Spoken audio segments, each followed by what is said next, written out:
Good morning, and thank you for joining us. Convicted killer Susan Smith, who served 30 years of her life sentence, is asking the courts to release her on parole today.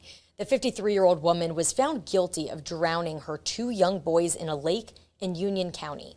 She claimed a black man carjacked her and stole her car with her two children inside.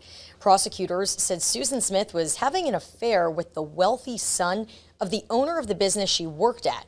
He broke it off because she had two young sons, and Smith decided that she was going to kill her children in response. Susan Smith has denied this. Her lawyers say she was remorseful, suffering a mental breakdown, and intended to die alongside her children, but left the car at the last moment.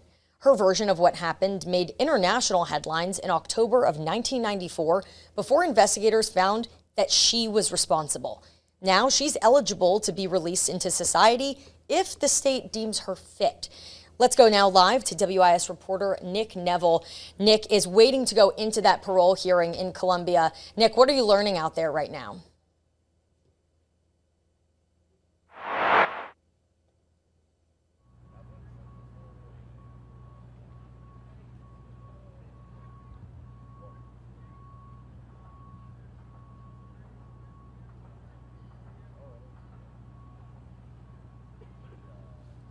All right, cue.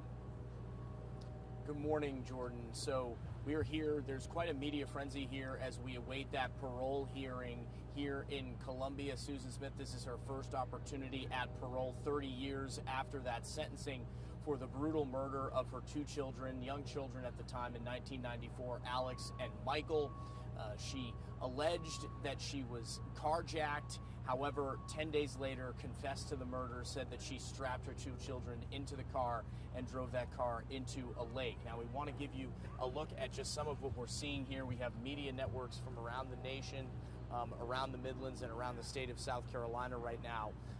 At the time of her conviction, the jury decided to not seek the death penalty, and therefore she is eligible for parole. She's eligible for a parole hearing now every 2 years after she spent that first 30 years behind bars. She's going to be appearing before video conference, so she will not be here in person for that hearing in the next few hours here.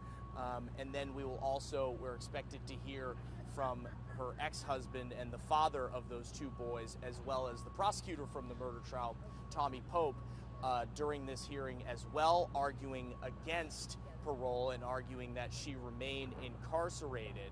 Now, a decision to grant parole here would require a 2/3 vote of the board members present at the hearing. Of course, this is a case that captured international headlines at the time.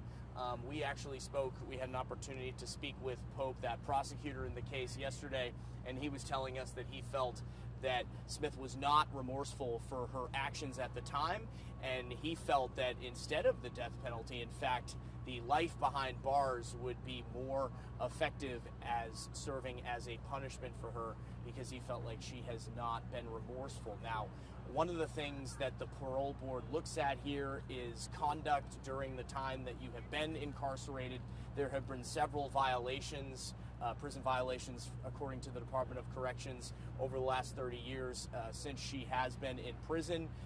She had sex with guards. There were other disciplinary actions that she received. And then just in the last year, she also received another disciplinary action because she was allegedly communicating with a documentary filmmaker and receiving money, talking about the case, talking about some of the details of the case. So all of that is things that are going to go into the parole board's decision making here.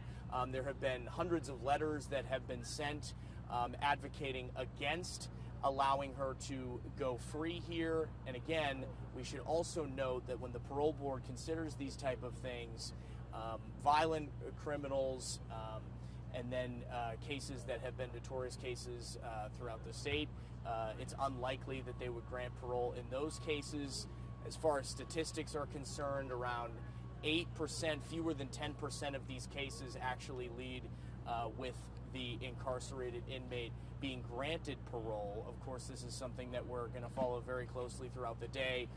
After the hearing, we're expecting to hear from the parole board and possibly some of the family, as well as potentially that prosecutor, Tommy Pope. So, of course, we'll continue to follow all of those developments as they happen. and bring you the latest. But Susan Smith, one of the most notorious criminals in the state's history, set for a parole hearing in a matter of hours at this point. And as you can see, as our photographer Rico was showing you, quite the media circus as well. We'll, of course, continue to provide those updates for you throughout the day as we learn more. But for now, we will send it back to you, Jordan, reporting in Columbia. Nick Neville, WIS News 10.